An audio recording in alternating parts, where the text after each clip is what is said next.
শুভ সকাল বন্ধুরা। আজ হলো 10 মার্চ মঙ্গলবার।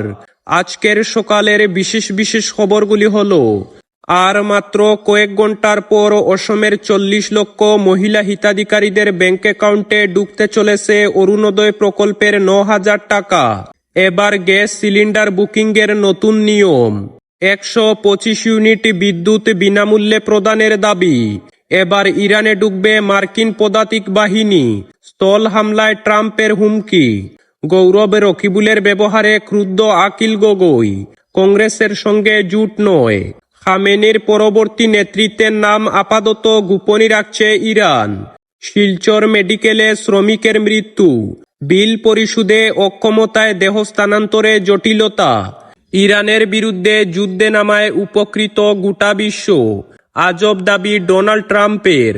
ডাম্পারের দৌরাত্মে কদমতলা ধর্মনগর সড়কে পথ অবরোধ ক্ষুব্ধ জনতার। বারিকনগরে গোমাংস সহ আটক 2 জন। জনতাকে ছত্রভঙ্গ করতে লাঠিচার্জ। তাহলে বিস্তারিত খবরে যাওয়ার আগে অবশ্যই ভিডিওটিতে একটি লাইক করে চ্যানেলটিকে সাবস্ক্রাইব করে পাশের বেল আইকনটি বাজিয়ে রাখবেন, যাতে সঠিক তথ্যগুলি সবার কাছে পৌঁছাতে পারে। এবার শুনুন আজকের খবরগুলির বিস্তারিত। আর মাত্র কয়েক ঘন্টার অপেক্ষা। রাজ্যের লক্ষ লক্ষ মহিলার ব্যাংক অ্যাকাউন্টে পৌঁছে যাবে বড় অঙ্কের আর্থিক সহায়তা। নির্বাচনের আগে রাজ্য সরকার অরুণোদয় স্কিমের উপভোক্তাদের জন্য বিশেষ উপহার ঘোষণা করেছে। সরকারি সূত্র অনুযায়ী আজ সকাল প্রায় 10:30টার সময় রাজ্যের প্রায় 40 লক্ষ উপভোক্তা মহিলা এককালীন 9,000 টাকা করে পাবেন। এই আর্থিক সহায়তা সরাসরি ডিরেক্ট বেনিফিট ট্রান্সফার বা ডিবিটি পদ্ধতির মাধ্যমে উপভোক্তাদের ব্যাংক অ্যাকাউন্টে পাঠানো হবে। ফলে কোনো মধ্যস্থকারী ছাড়াই টাকা সরাসরি তাদের ব্যাংক অ্যাকাউন্টে পৌঁছে যাবে। তবে সব উপভোক্তা এই টাকা পাবেন এমনটা নয়। কিছু নির্দিষ্ট কারণে অনেক মহিলার ব্যাংক অ্যাকাউন্টে এই অর্থ জমা নাও হতে পারে। বিশেষ করে যাদের ব্যাংক অ্যাকাউন্টে কেওয়াইসি এখনো আপডেট করা হয়নি, তাদের ক্ষেত্রে টাকা আটকে যেতে পারে।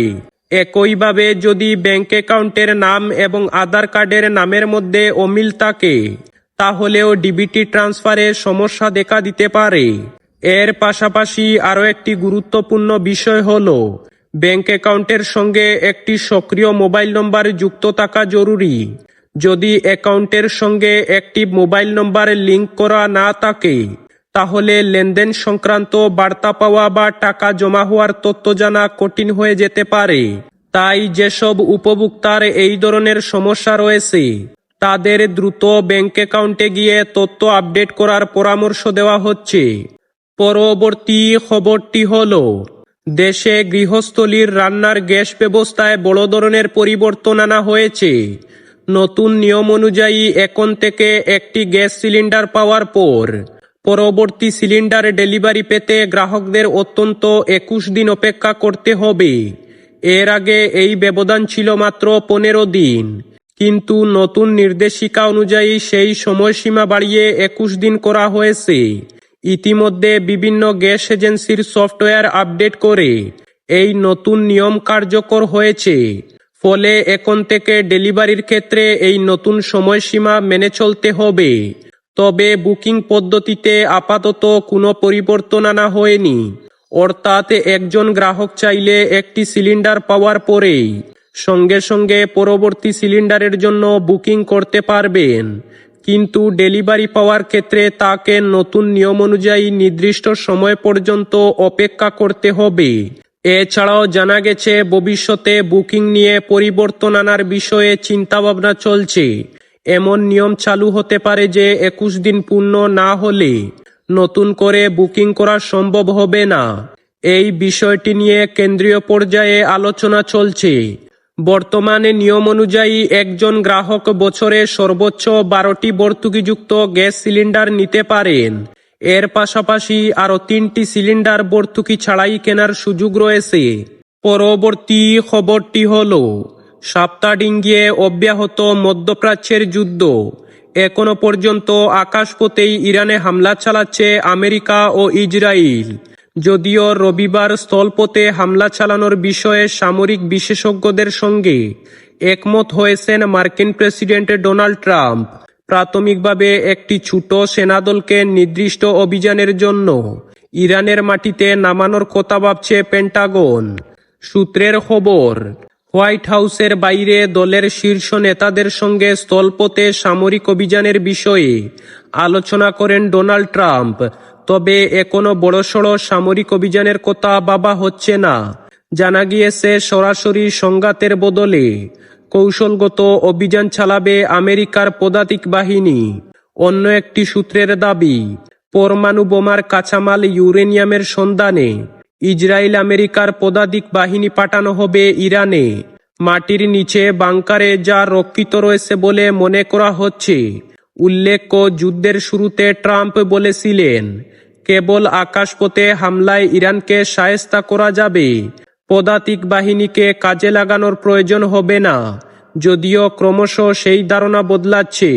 উল্লেখ্য, গত 28 ফেব্রুয়ারি শনিবার ইরানের মাটিতে যৌথ হামলা চালিয়েছে আমেরিকা ও ইসরায়েল। কার্যত তছনছ হয়ে গিয়েছে তেহরান সহ ইরানের একাধিক জায়গা। হামলায় মৃত্যু হয়েছে আয়াতুল্লাহ খামেনির। জবাবে মধ্যপ্রাচ্য জুড়ে ছড়িয়ে থাকা আমেরিকার একাধিক সেনাঘাঁটি ও ইসরায়েলে হামলা চালিয়েছে Iran. Kuwait, Bahrain, Oman, Jordan, Iraq, সংযুক্ত আরবের সৌদি আরব, সিরিয়া, তুরস্কের উপর ব্যাপক ক্ষেপণাস্ত্র এবং ড্রোন হামলা চালানো হয়েছে। যুদ্ধের জেরে ইরানে মৃত্যুর সংখ্যা 2500 পৌঁছে গিয়েছে। পরবর্তী খবরটি হল, বারিকনগরে স্থানীয়রা এক ব্যক্তির বাড়ি থেকে গরুর মাংস, একটি ষাঁড়, একটি বলদ সহ 2 জনকে আটক করল রাঙ্গিরখাড়ি পুলিশ রবিবার বেলা 11:30টার পর।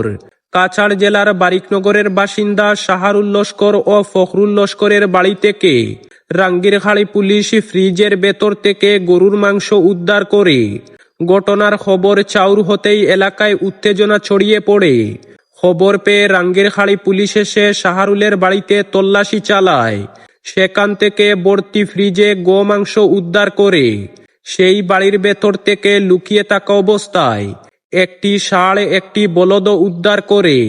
এই ঘটনায় 2 জন শাহরুল লস্কর ও ফখরুল লস্করকে আটক করে নিয়ে যায়।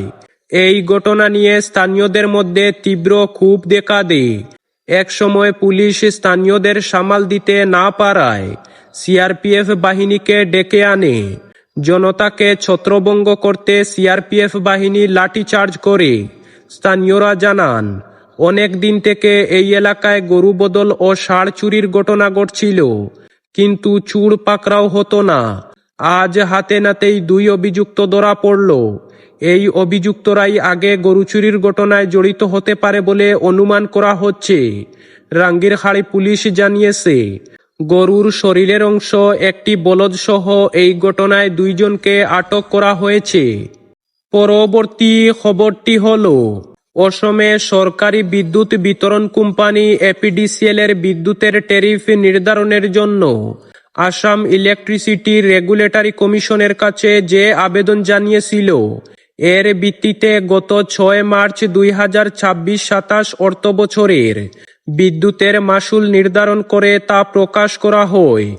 এর পরিপ্রেক্ষিতে অল আসাম ইলেকট্রিসিটি কনজুমার্স অ্যাসোসিয়েশনের আহাক্যদ্বয় যথাক্রমে অজয় ভট্টাচার্য এবং হিল্লুল ভট্টাচার্য এক প্রেস বার্তায় বলেন, জনগণের আন্দোলন ও সংগঠনের পক্ষ থেকে রেগুলেটরি কমিশনের কাছে বিদ্যুতের মাশুল বৃদ্ধির তীব্র বিরোধিতার পরিপ্রেক্ষিতে রেগুলেটরি কমিশন আগামী অর্থবর্ষের জন্য বিদ্যুতের মাশুল বৃদ্ধি করেনি, কিন্তু বিদ্যুৎ মাশুলে কোনো ছাড়ও দেয়নি। গত বছরের বিদ্যুতের মুনাফা থেকে সরকারের 400 কোটি টাকা মুনাফা লাভ করে গত বছর গ্রাহকদের থেকে অতিরিক্ত মাশুল সংগ্রহের ফলে এই বিশাল মুনাফা লাভ করেছে। তাই গ্রাহকদের বছর বিদ্যুৎ মাশুলের ক্ষেত্রে ছাড় দেওয়া উচিত ছিল, কিন্তু তা না করে পূর্বের ট্যারিফ বহাল রাখা হয়েছে।